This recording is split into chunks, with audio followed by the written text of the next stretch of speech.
So nice to see everybody.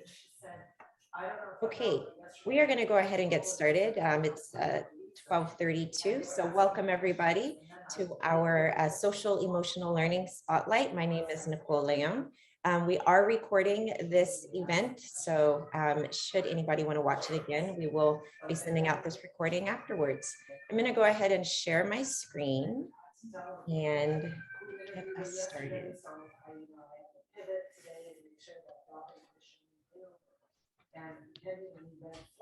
Okay, as you know, my name is Nicole Leon. I'm the Director of Admissions of this amazing school. Welcome to you all. I'm going to hand the mic over to my partner, Paula. Buongiorno a tutti, good morning, afternoon actually. I am so happy to see some familiar faces here. Thank you for taking the time to come and to this Spotlight event. I think most of you know who I am, Paola Barberi, Associate Director of Admission here at La Scuola. And actually, I just spotted a head of school, so I would like perhaps for her to quickly, to briefly introduce herself. She's a guest of honor today, so we're so happy to have her here. Thank you, Valentina, for making the time.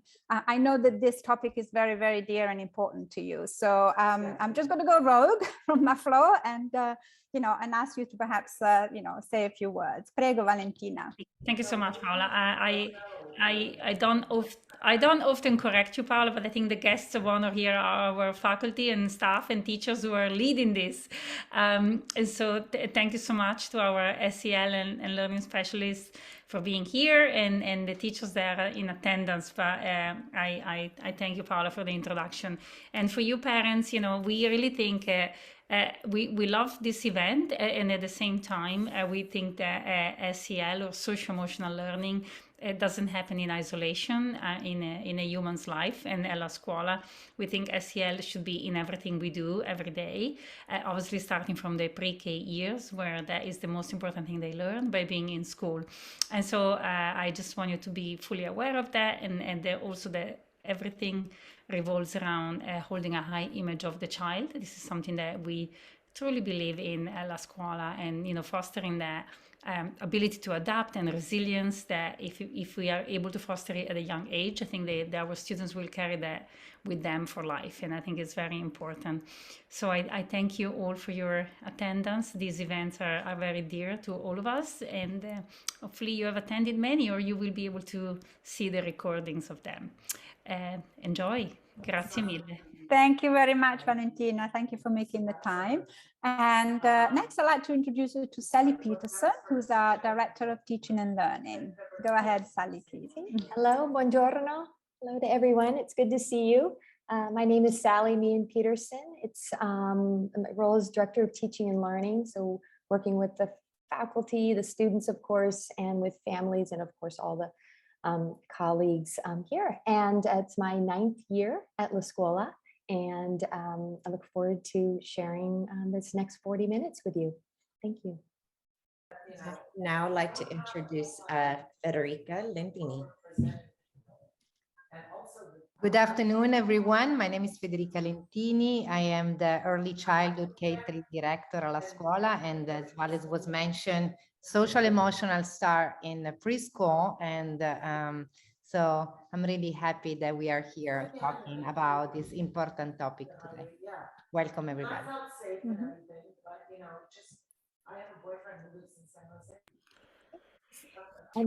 So I think we can hear some background noise from someone. I don't know who that is. So if you can mute yourself unless you're speaking, that would be great. Thank you. And now we'd like to hear from our wonderful student success group. Please, Janelle and Peter, you'd like to introduce yourselves?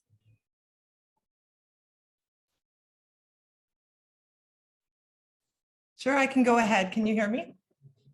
Hi, hello, everyone. Good afternoon. It's great to see everyone. My name is Janelle Spanier. I'm the Social Emotional Learning Specialist at La Scuola. I have the honor of working closely with all our K through 8 students, their families, and truly incredible teachers with a goal to help shape a more inclusive, nurturing, empathetic, and resilient, as Vale said, community.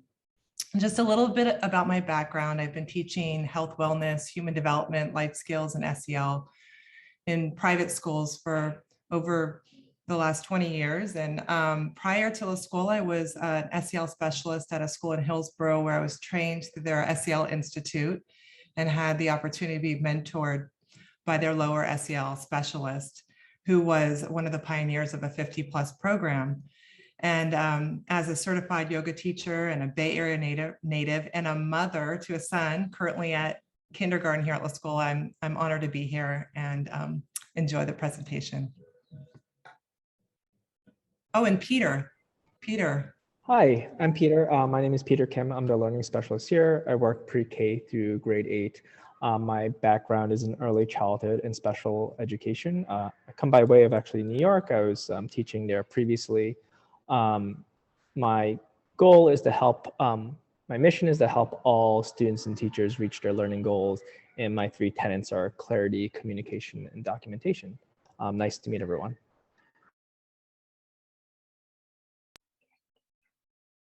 And we have Valentina Zerbini. Hi, everyone. My name is Valentina Zerbini. I'm one of the teachers at the preschool campus. This is my 8th year at La Scuola, and I'm working with Grandissimi Verdi this year. Nice to meet you all. Okay. I think we're ready for the next, yes. Okay, good afternoon, everyone. So before, moving into the presentation, I just want to kind of like tell you a little bit about, one of our important value at the school, and it's also one of the most important value of the Reggio Emilia approach is that children are active protagonists of their growth and developmental process. So, they possess extraordinary potential for learning and change, as also well as, extensive affective, relations and sensory and intellectual resources that really manifest in this ongoing exchange with the culture and social context. So each child, at the school is the subject of right first, and also possessing the right to be respect and value its own identity, uniqueness, and differences, and also these own rhythms of growth and development. So each child individually and in a relationship with the group really possess an ecological sensibility towards others and also toward the environment. Really construct this experience to which the child is really capable of giving, sense of meaning. So I just want to kind of like start with this really important value that it's really like the vision that we have of this really high, image of the child. And I think I'm going to pass over to Sally. Yeah, thank you, Federica. And we'll stay on that image for a moment, and really just to dovetail what Federica is sharing with the International Baccalaureate program. So that's another benefit of La Scuola. And that puts some names to some of these ideas that Federica is speaking about from the Reggio. So there's something called the learner profile in the International Baccalaureate. And that is a series of attributes that will follow when the child joins, if it's in preschool or kindergarten or middle school. It is part of the International Baccalaureate journey all the way through the high school. So I just want to take a moment with this image. We see an inquirer outdoors with a clipboard and a pencil in one hand, in the other, lifting the lid of the rain catcher very carefully. The student is aware of established routines in the classroom, so has all the equipment. And at the same time, we do not know what the student is going to see inside, and neither does the student. So there may be excitement, there may be disappointment, there may be wonder, and all these other emotions in between. And that student will communicate these feelings to their classmates and to their educators, going back to the group, the importance of the group. So this student is a caring inquirer and a balanced communicator. And those are 4 of the 10 attributes of the learner profile that the students are developing. And the idea is that these attributes are also contributing to student agency and to this concept of international mindedness.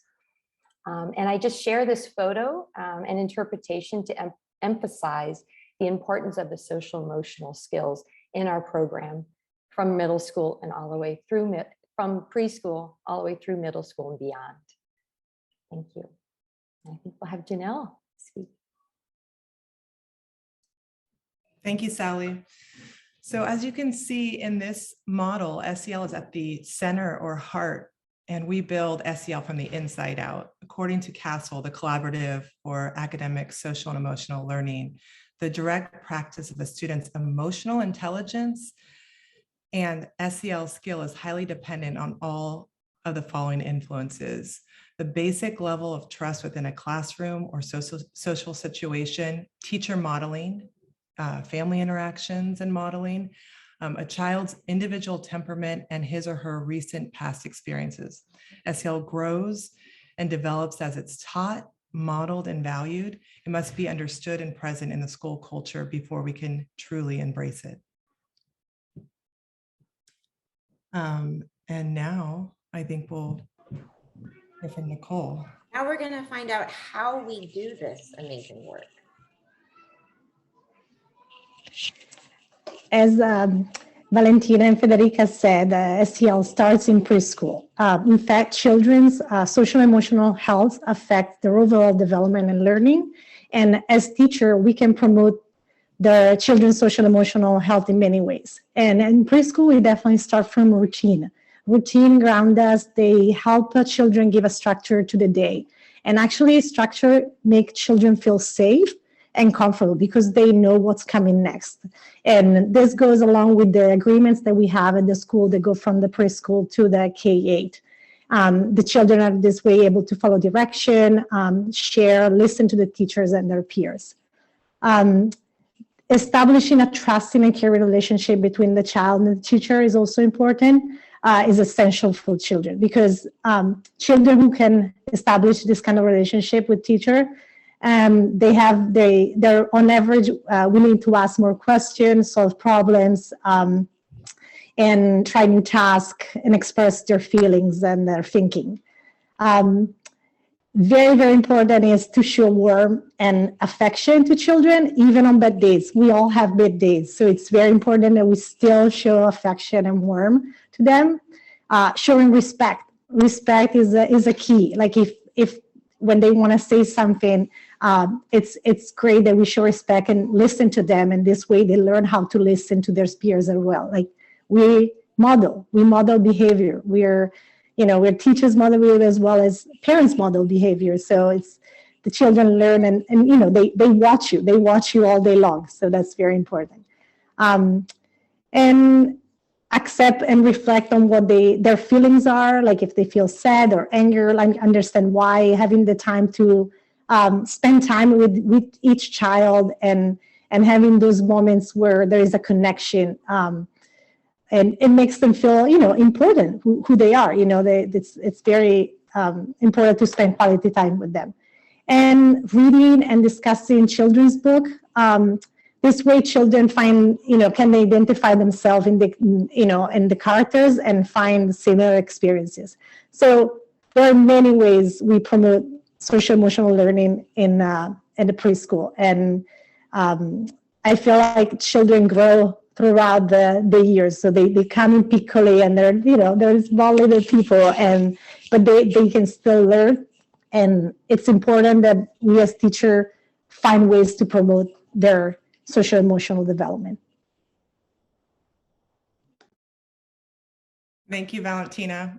I also want to just say that Valentina was my son's Grandi Verdi teacher, and I definitely loved the relationship building. He still talks about you. So you left an impression and it's beautiful. Thank you. So I'm going to talk a little bit about the SEL program in K through 8. All SEL exercise and routines and lessons promote critical interpersonal and social skills for children in elementary grades and beyond, well, pre-K and beyond, as we learned. These skills play a major role in improving students' well-being and academic performance. Here are just a few of the lists of the various skills and practices that we incorporate at La Scuola, and not just from me, but from all the teachers. SEL lessons are both effective and cognitive skill-based and designed to incorporate different learning methods, kinesthetic, visual, auditory, and so on. The teaching strategies include discussion, reflection, we do drawing, building, critical thinking, creative thinking, all hands-on learning, from PE to the garden, and music and art, as well as the use of silence and quiet time. We have quiet space, El Mio Tempo, we have Zen corners, we have spaces that we, in my office, where that can help students connect internally. And also we do a lot of affirmation work and appreciation practices within our circles. Now I'd like to do a little deeper dive and share some examples of our lessons and tools. I'm just highlighting a few that I really would like to share with you. So this next one is, let me see, well, check-ins, which happens across the board. I don't know if we see that. Do we see the check-in slide? Oh,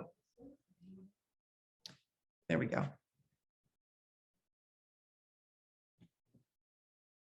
Thank you for your patience.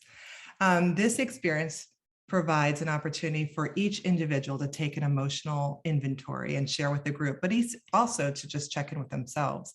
A check-in may serve as a time to ground, build self and group awareness before students begin a day, a class, activity, so they can be mindfully aware of their emotions, like moods and feelings that are coming up. And, you know, they often say, if you can name it, you can tame it. If we can identify what we're going through, then we can think about how we're going to work with it, right? So we might need to take a break or a pause or take a deep breath. The use of metaphor gives a visual richness as well as a safety device for communicating moods and feelings. As you know, not everyone wants to share how they're feeling. Everyone's different in how they express. So in this particular lesson, I wanted to share that we had students use pipe cleaners to create and build. So this is nonverbal. This is an opportunity to build a structure or an art piece that represented the way they were feeling. And then we built onto it to write. So those that wanted to write about their feelings. And then the next level would be if you want to express it and share it with the rest of the class. So we're reaching many needs again, that's part of that relationship building, because to build trust, you have to meet the students where they are. So let me move on to my favorite area. I love calming down and mindfulness. One of my,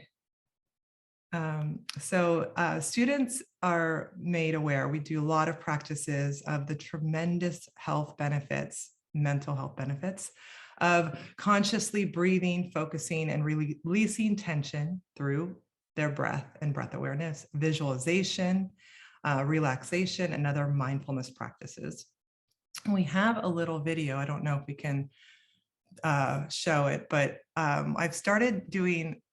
I have it if you're ready, you know. Can you hear? You got to show it? Okay, great. Stop sharing here and then.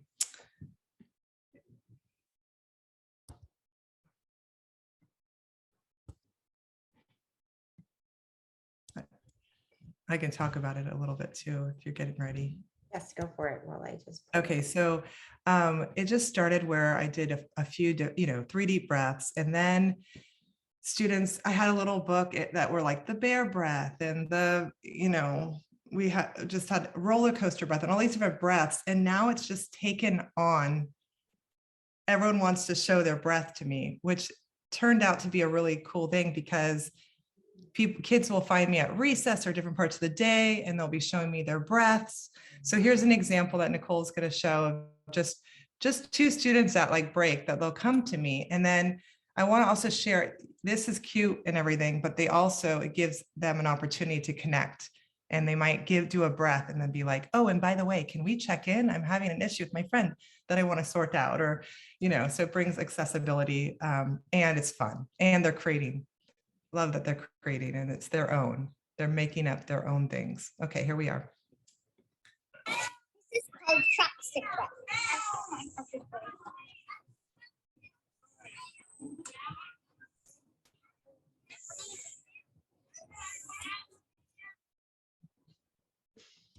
And there's one more.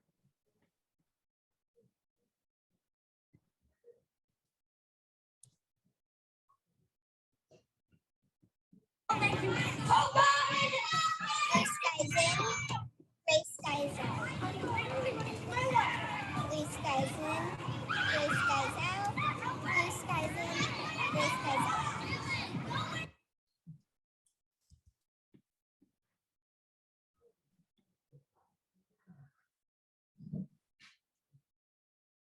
Gray skies in, gray skies out.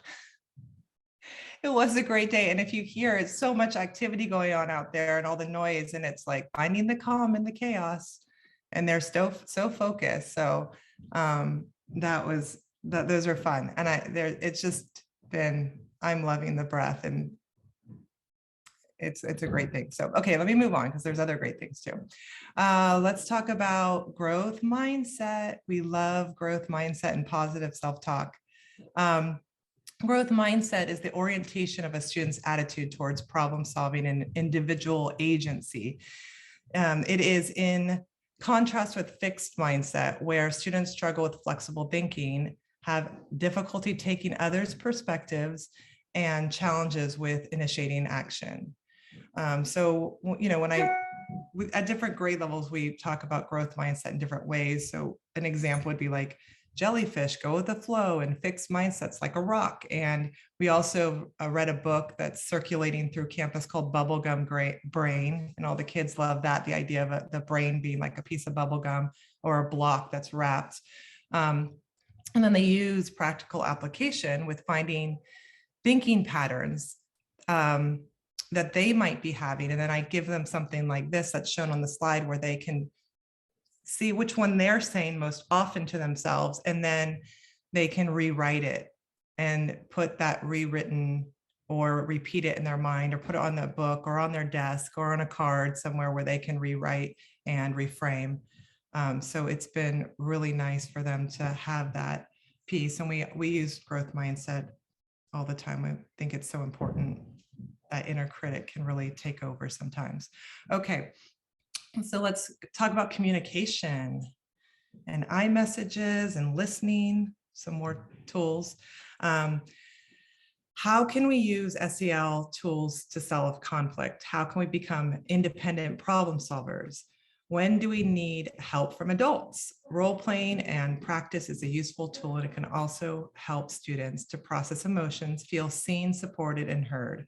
Writing it out and speaking it out always helps. It's even better if they can deliver it. So I have these little iMessage cards in my office. They have them in all the classrooms, or a form of them hanging somewhere. And we often, want the children are problem solvers, and we have a high image of the child. And we often ask them first, have you given them an iMessage? How'd that make you feel? We have conflict managers in classes where we really support the children in using their own voices, and at least trying at first. And if they're learning, and if they're struggling, they have us to help them. And one thing that I can also offer students is to practice with me if they have a difficult message, or not difficult, but just challenging thing that they want to sort out and how to get the right words. I can help them with this, and then, or anyone.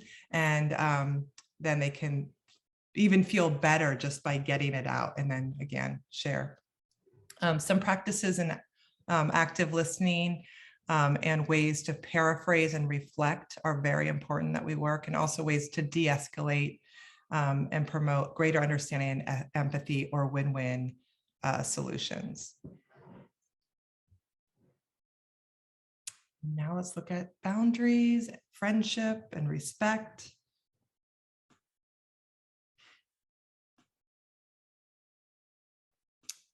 Here we introduce the idea of personal boundaries, identify ways to recognize feelings when boundaries are being crossed, identify and practice appropriate responses for boundary crossing, to recognize the severity of a reaction to similar situations, that boundaries are different for different people and vary by situation, to situation and what leads up to that situation. So we're to raise awareness and sensitivity to others, a lot of empathy building, community building and practice of giving and receiving acknowledgement and appreciation. In this picture, I think we have a picture somewhere that's showing kids doing appreciations. That might be coming up and I can talk more about that. Community building and practicing giving and receiving acknowledgement, appreciations, or small and large deeds, and respect for different personality traits, different learning, all enhance our community.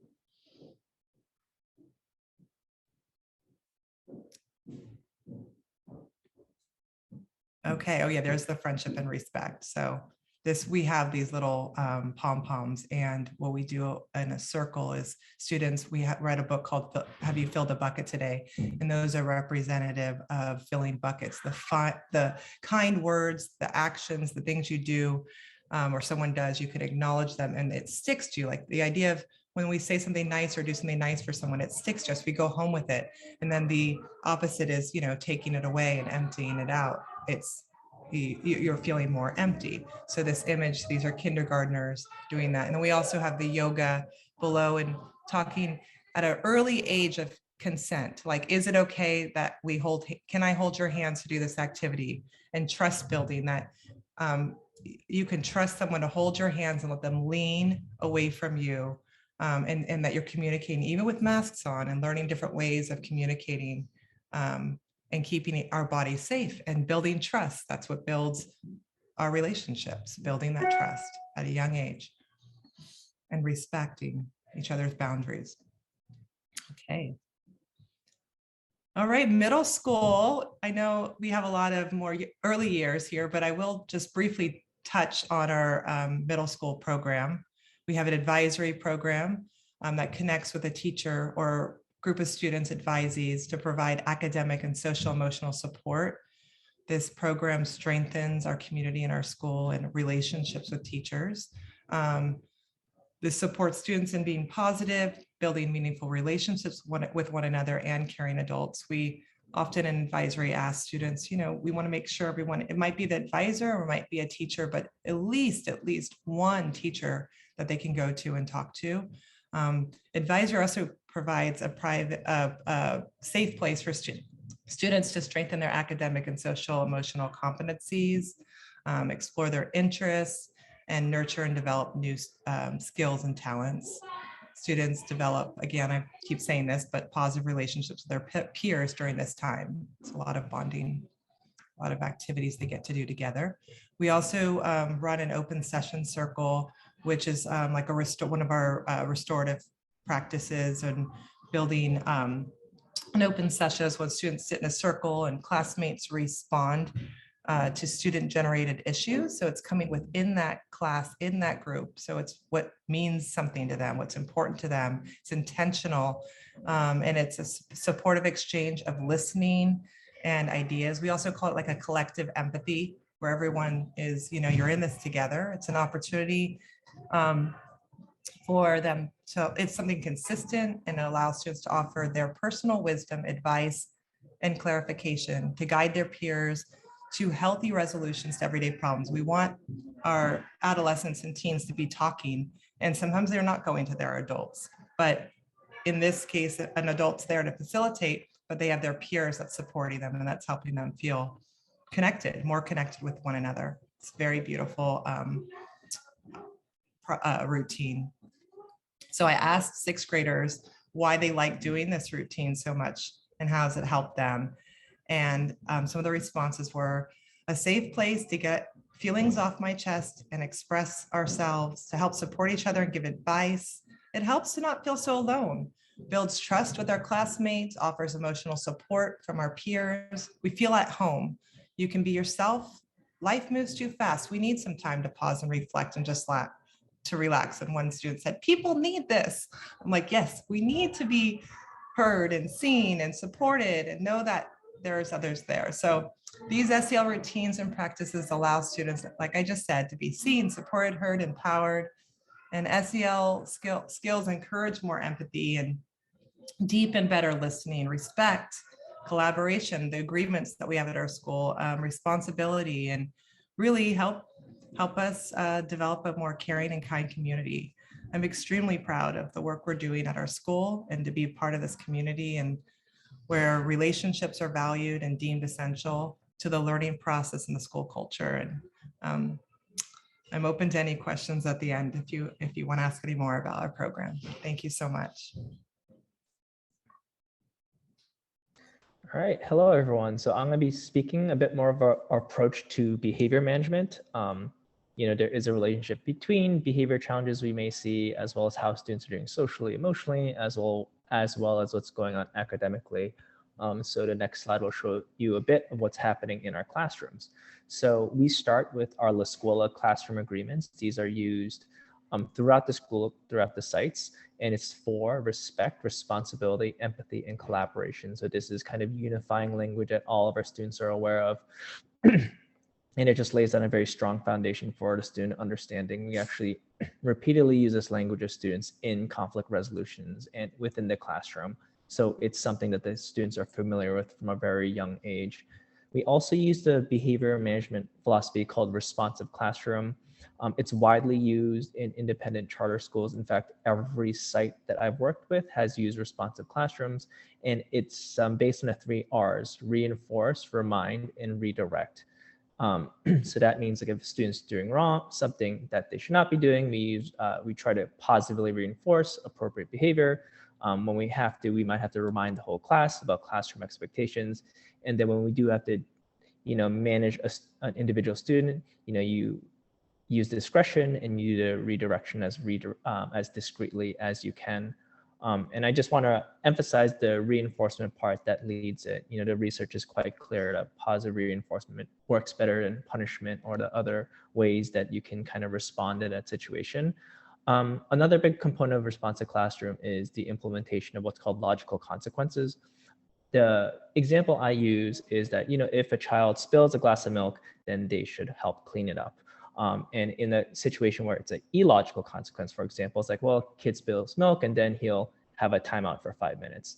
So that would be an illogical consequence. So we're proponents of logical consequences. I think any adult can attest to a time where they gave an illogical consequence that children don't understand the causal relationship, as well as it might kind of engender some resentment from the student. So we try the best we can to have, we implement logical consequences, and we often ask students to be partners in deciding, hey, what's the logical consequence in this scenario? And so we ask them to participate in that.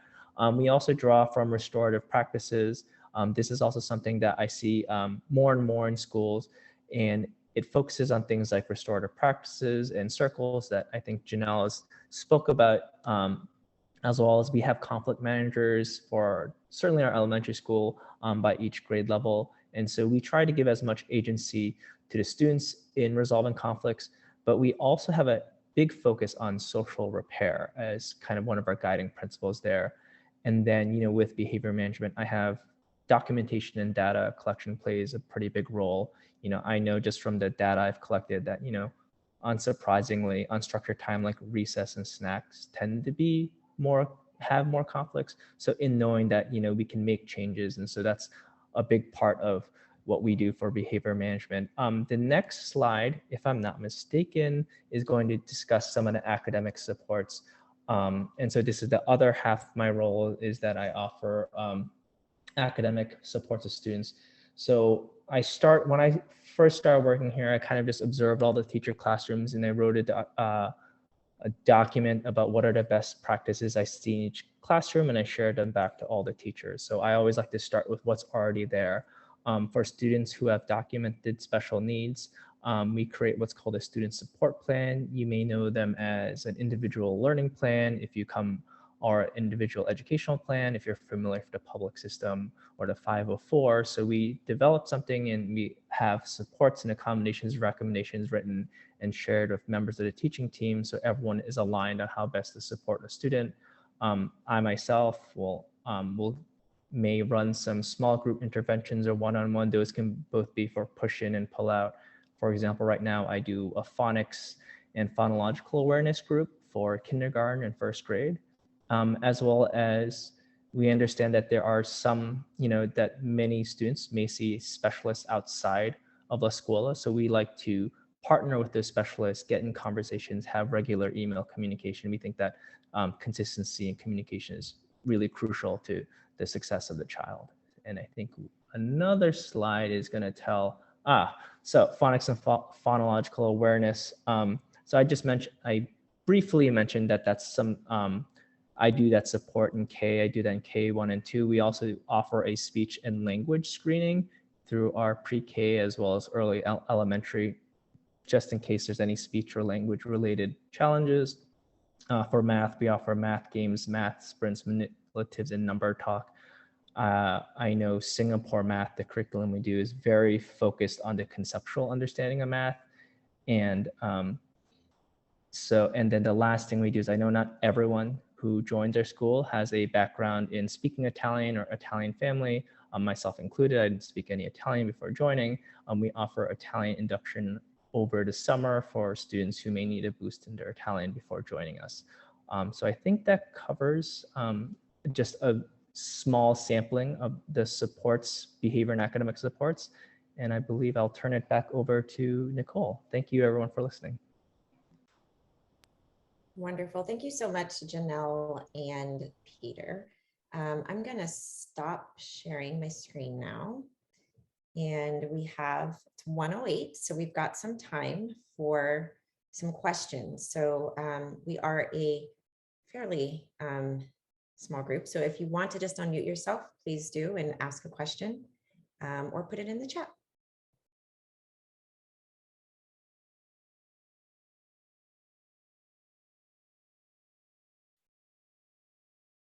Please don't be shy.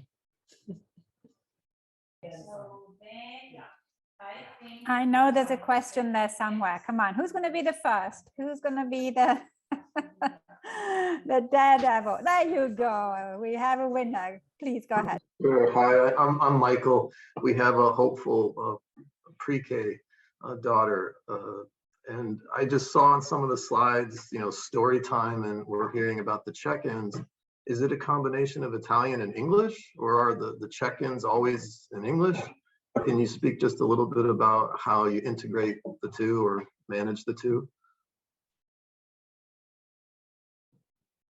So I speak a little Italian, un pochissimo. So sometimes I'll say something, or I'll say "Come si dice," to the Italian. Usually there's a teacher in the room with me, or most always a teacher in the room with me. So we'll work together. And as we mentioned before, we're very integrated. So I will meet, our program's a bit curated. So if someone, I'll meet with each team, grade level team, and ask them what they need in their class and kind of do that. But they're also doing the Italian with me. So I'll say, we have different routines that I'll ask. And I'm not the only one that does check-ins. So they have a morning circle, and that's all in Italian. And as I mentioned, I have a son in kinder, and he's speaking more Italian at home. And sometimes we'll, switch it on and off. And so we'll say respiri. I'm learning different Italian words. So yes, to answer your question, there is Italian within SEL.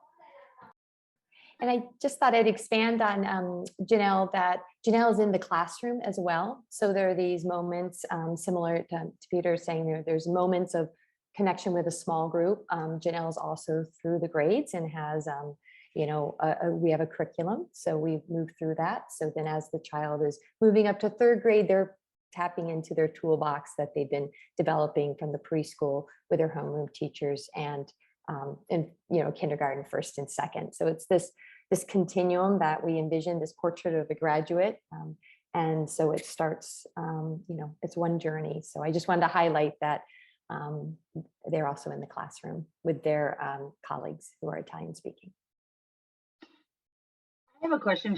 I have actually an example of something I've experienced last week. And so I apologize if this was covered, but I'm just curious how this would play out. So kind of how it actually works. So example, my daughter is in a pre-K now, and she knows all the kids really well. We know the parents, and one of her friends, she's like, oh, I played with this so-and-so today. And then all of a sudden she's kind of like, well, I'm sad because the same kid he said I can't play with anybody else. Like I have to only play with him. And I was like, huh, interesting. Okay. So, and I was like a little bit stuck. And I'm just curious, like when those things pop up, which I'm sure like happen with regularity in kindergarten and probably beyond, what would be the process? Like, does the parent say, hey, this thing happened, I had this conversation, can you help me? Or is it like, do I tell my kid like, hey, go talk to Janelle tomorrow? Like, I'm just wondering, how does it work in practice when these issues pop up, when they feed it back to the parents at night? Did that question make sense? Yes, it does. Okay. Anyone could, yeah. So just in terms of supporting your child, yes, they can come, you can say, why don't you check in with Janelle on this tomorrow? Or you're like, my thought, you could also, I mean, you're the parent, offer your own take on it or ask the teachers. But yeah, I would run it by someone and at school, and I would, and then sometimes what could happen is that whatever language we're using, so it's at home, we'll write back and say that they had this check-in. Or what I really appreciate what happens is the kids will come home and tell you how it was handled or what they did. So it works in all different ways. Sometimes it can come. Yeah. But Peter might have something to add. I have a response, I guess, from a totally different perspective. With those kind of interactions that happen in kindergarten, and what you described, I think is frustrating, but typical in many ways. Yeah. There's challenges among friendships at their age, and kids saying that they're not going to play something we hear. And so I know that we certainly have a commitment to making sure our teachers are trained in responsive classroom as well as restorative practice. So, this year alone, we sent, I think, 5 teachers to get trained in responsive classroom, as well as a teacher. One of our kindergarten teachers just did some training on restorative practices. And so I think in addition to having us as student support group, myself and Janelle and other members, we invest in our teachers, making sure that they feel comfortable, because we are one another's best resources. So I think that just speaking to, there's a way we manage the incident, how it happens, but also as a school. And I think the teacher who received the restorative practice training, his name is Matthew. He's been working with early childhood for a while, and he's a really wonderful way the children. So I was just thinking about how he would approach a situation, and there would definitely be communication with family. There would definitely be, conversation with students. And so I feel like, in terms of the communication that's going to happen, I think the parents will feel like they're well informed of what's happening, and that your son or daughter or child is being listened to and really heard by the teachers in that situation as well. Cool. Thank you. I had a question about, I think the Imessage Tool is pretty amazing, and I wish we had something like that in my own workplace, honestly. But I was wondering, for preschoolers who are, younger and may not have that vocabulary, how do you help them develop the ability to communicate how they're feeling? I can probably help here. I think that what we're saying earlier about like the way how routine help them feel safe and comfortable, and as well as the 4 agreements the school has, and like they start in preschool. So at the beginning of each year, we take time to unfold these 4 agreements that we have about like respect, responsibility, empathy, and collaboration. And I feel like, at least how, I didn't get this year, but the way I used to work even in Grandi is that, you have to come back to those agreements. You can't just do it at the beginning of the year and that's it. They know it, they're children. They'll eventually forget that there's something happening, and then you have to remind them. So it's a constant reminder of how we treat our friends, how we speak to our friends, how we, and sometimes I'm going back to what Christina was saying, it's like, so-and-so said I could not play with it. Or sometimes we say it's okay for a child to say no, because maybe he does not want to play today, but there is a way also to respond. And it's also like, maybe not today, maybe I'll play tomorrow. So the way we, as teacher, we help them is like finding these languages where they don't just reply, no, I don't want to play, but they can, we help them say, maybe not today, maybe tomorrow. So so that the answer is not just a straight no, but it's like, you know, I don't feel like playing today, but there is a next time. And again, it's always like helping them finding those words. And I know with the little kids, it's harder because they don't have much vocabulary, nor in English or in Italian, because they're just little kids. And I think it's just helping them with, you know, formulating those sentences over and over and over. Repetition with children is so important. And I know you might say, oh, we talked about it yesterday. Doesn't matter. Gotta have talked about it today too. It's like over and over. They come back to you, and you see them growing. You also see them helping their peers too. As they grow, they say, you know what? I think we should say this. It's nicer if we say this. They kind of help each other out once they are set with their agreements, and then they know what's supposed to happen or something. So they kind of like help each other out. But as teacher, I think the best is to model and to help them find those words that maybe don't have yet. Could I just ask a follow-up question to you? And my husband sort of asked a little bit earlier, just curious, trying to figure out when English versus Italian would be used with our daughter would be going into the Grandi program. If there's a problem, like if she's crying and I know. We definitely use. How would that be addressed, and in what language?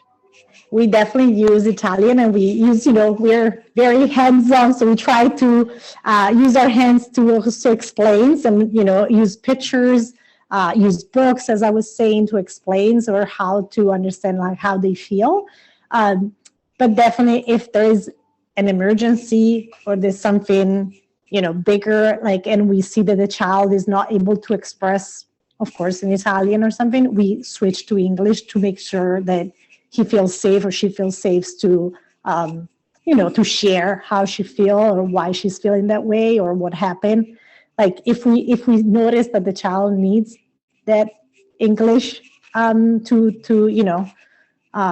be able to express himself or herself, we definitely switch to that.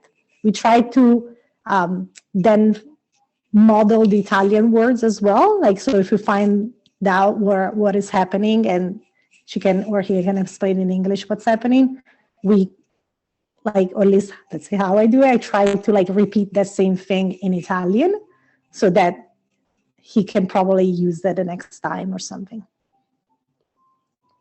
I hope I replied a little bit to your question. Yes, thank you. Thank you. You did.